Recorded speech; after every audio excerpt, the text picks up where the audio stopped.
Donc bienvenue, bonjour à tous. Cette présentation aujourd'hui de Couleurland et du binôme du canton du Pays Tirocais est importante et le lieu, on en parlera en quelques mots, emblématique et symbolique, est important. Alors, le binôme, pour commencer, je vais me retourner vers Thérèse et elle va se présenter. Voilà, bonjour. À toi Thérèse. Je suis Thérèse Lafitte, j'ai 68 ans, je suis mariée, j'ai 2 filles et je suis infirmière libérale à la retraite.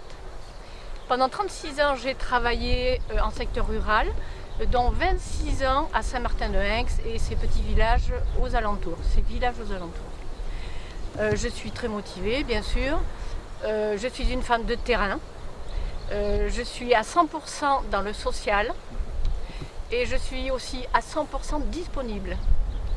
Je n'appartiens à aucune famille politique et c'est bien grâce à Couleurland si je me suis permise de me présenter aux élections départementales. Voilà, merci Couleurland qui est ma grande famille. Merci Thérèse. Henri Arbeil, 63 ans, marié, 2 filles, médecin généraliste. J'ai eu le bonheur d'exercer sur la commune de Cabreton plus de 32 ans et d'arpenter les communes voisines. Élu, conseiller communautaire à Max depuis 2014. J'ai intégré en 2020 avec bonheur là aussi le CIAS, le Centre intercommunal d'action sociale. Je suis le délégué à l'inclusion sociale. Ma couleur, je l'ai déjà dit, Couleurland, depuis 2015, elle permet de rassembler et d'apporter peut-être le changement. Je le souhaite en tout cas. Monica. Bonjour, je suis Monica Bouville-Neveu, je suis veuve. J'ai une grande famille de 4 enfants et 11 petits-enfants.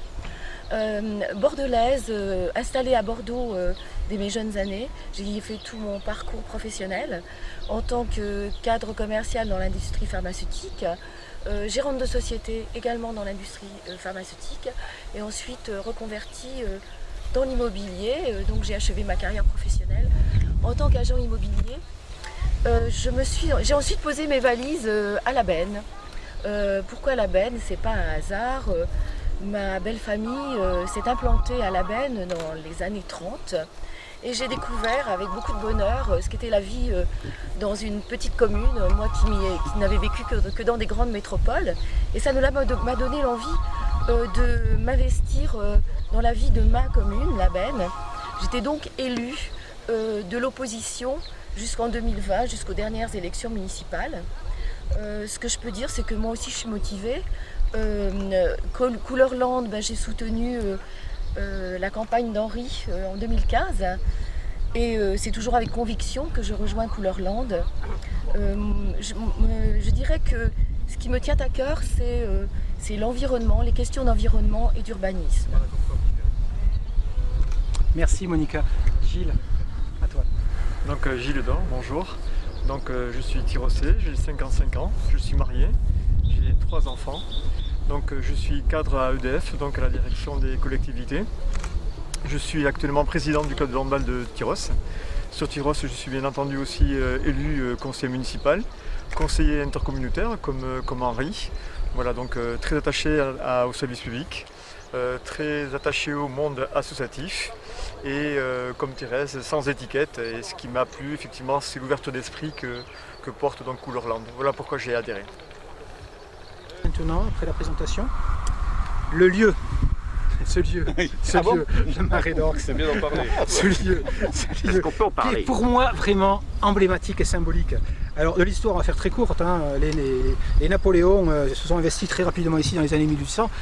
Napoléon Ier est arrivé et a vu effectivement le secteur. Il a voulu et il nous a mis le comte Waleski, qui était son fils naturel, à gérer les marais en voulant effectivement assécher ce domaine. Ça, c'est les premiers travaux ont commencé en 1840. Et au décès de ce comte Waleski, c'est Napoléon III, que nous connaissons tous, l'estacade, le canal de Ségor, son empreinte, je ne parlerai pas des termes, je ne parlerai pas de génie, etc., de Biarritz encore moins, et qui a effectivement dit, en rachetant ce domaine, il a donc donné à ses 2 enfants, l'un est devenu le comte d'Orx, a eu la jouissance de la maison Béziers, et également de la chasse, et le second, le comte de la Benne. Je regarde donc vers la direction de la Benne, vers notre ami M. Delpech, pas de nom on m'a dit. Effectivement, il a nommé un comte de la Benne donc pour l'agriculture. Alors, je vous l'ai dit, au-delà du vent de boulet qui a soufflé en 2015 quand je me suis présenté et qui fait que c'est juste petit commentaire, ce sera le dernier. Le conseiller départemental actuel fait qu'il nous rappelle que si nous nous présentons, Thérèse et moi-même, c'est que nous avons des compétences et des champs d'action. Alors en un, ici le Marais, Orx, pourquoi? Parce que c'est emblématique. Je l'ai toujours dit, c'est notre patrimoine environnemental et sa biodiversité, essentiel. Quelqu'un m'a dit, de Couleur-Lande, l'urgence est sociale et environnementale. Et je reprends ces deux thèmes qui sont très importants. Donc je viens de le dire, environnement, biodiversité, le boudigo, ces problèmes cyanobactériques qu'on a eu avec les contaminations, le boudigo qui se jette au port. Le port, c'est le seul port landais, Cabreton, plus de 150 personnes qui vivent directement de cette pêche artisanale, c'est important de le dire. Donc voilà, c'était tout ça pour dire qu'il y a plein de thématiques qui vont arriver pendant cette campagne, qui sont les déchets plastiques que l'on retrouve sur nos plages, qui sont effectivement, je l'ai dit, les cyanobactéries, qui sont le traitement de nos déchets, avec la taxe d'enlèvement des ordures ménagères, qui est un véritable problème pour nos ménages. Vous verrez 2022 qui va arriver. Donc c'est un enjeu vraiment écologique et qui ne doit pas appartenir uniquement à un parti, qui doit appartenir à tous les citoyens. Également, derrière nous, ce tourisme vert. Je répète, ce tourisme de l'intérieur qui n'est pas en concurrence avec le tourisme balnéaire, mais qui est capital pour faire connaître nos producteurs locaux, nos circuits courts qui se sont développés, et tant mieux, pendant effectivement la crise sanitaire. C'est important, et surtout de ne pas les mettre en compétition et de continuer à les aider. Voilà, donc ça c'était le côté emblématique. Le côté symbolique, il y a un symbole, Orx, ce sont ces communes de l'intérieur, on ne va pas toutes les nommer, là où tu habites. Sainte-Marie-de-Gosse, Saint-Martin-de-Metz, où tu as travaillé pendant plus de 25 ans. J'ai envie de dire qu'elles souffrent d'inégalité et de discriminité.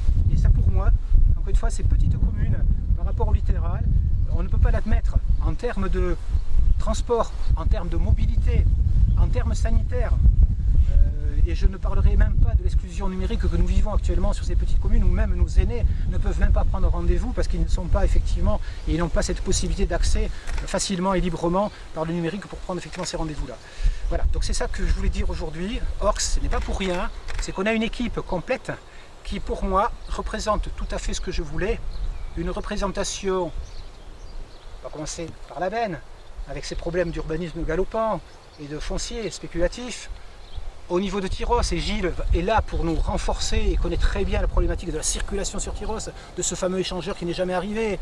Je ne parle pas de la fraîche commerciale, effectivement d'Adidas, tu en parleras et on aura l'occasion d'en reparler effectivement sur nos professions de foi. Je ne parle pas de ces problématiques, je viens de le dire en quelques mots, qui sont effectivement le tourisme, le transport, la mobilité, le social, on va le développer un tout petit peu, la culture au niveau des communes de l'intérieur. Les oubliés des malheureux. Voilà ce que je voulais dire. Maintenant, cette équipe, comme vous le voyez, c'est une équipe qui a un certain équilibre. Elle a de la gueule.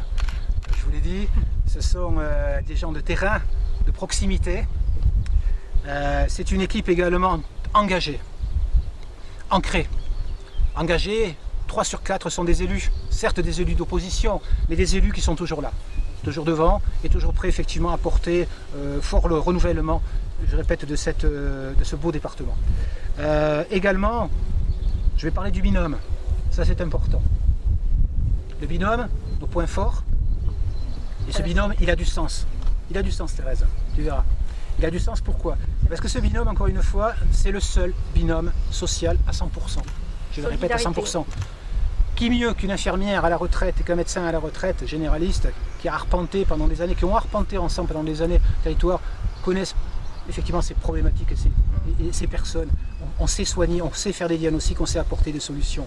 Je ne vais pas parler de la création du centre médical avancé que j'ai fait pendant le premier confinement sur la côte sud. Je ne parlerai pas de la distribution des masques qu'on a mis en route, qui sont des masques de production landaise également. Bref, voilà, c'est une volonté que nous avons et nous allons continuer.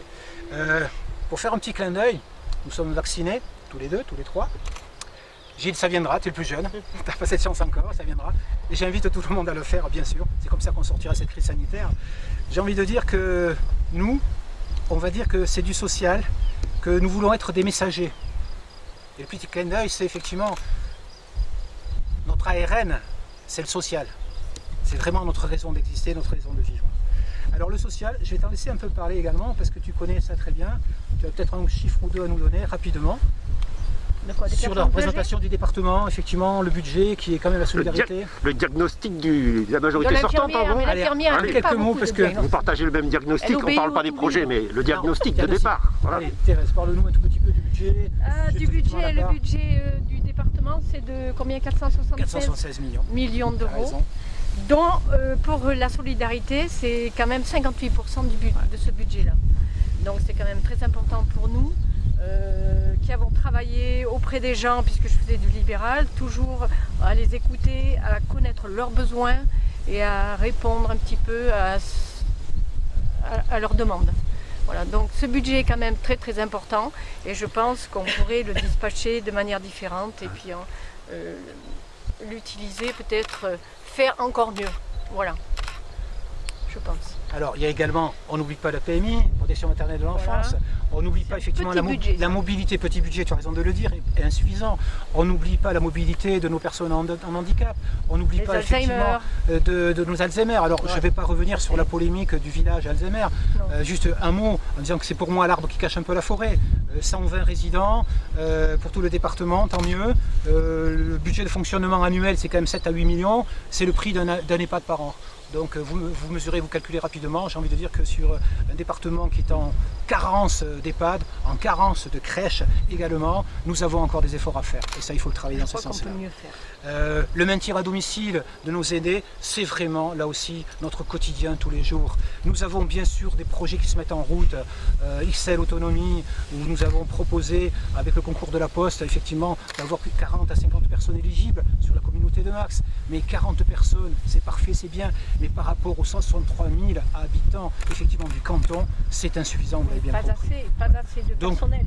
Toujours plus de social, toujours plus de solidarité, et je répète, et dans un esprit en conservant notre environnement. Ça sera capital. Donc pour conclure, j'ai envie de dire que, et tu l'as dit, et nous sommes donc effectivement un binôme qui est à 100% social. Notre ARN, c'est le social.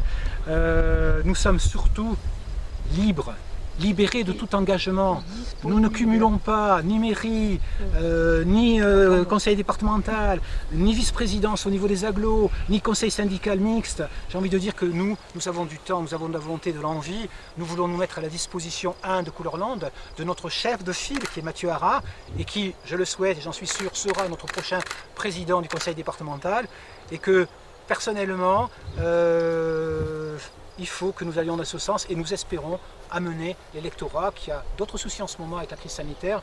On vote en juin, mais cet acte-là, vacciné, il faut venir se déplacer dans les conditions de mesures d'hygiène nécessaires. J'oublie certainement quelque chose et tu vas me rattraper. Non, je crois pas. Voilà pourquoi vous avez l'équipe au complet de Couleur-Lande. Je répète, le canton Pays-Tirocé. Merci à vous.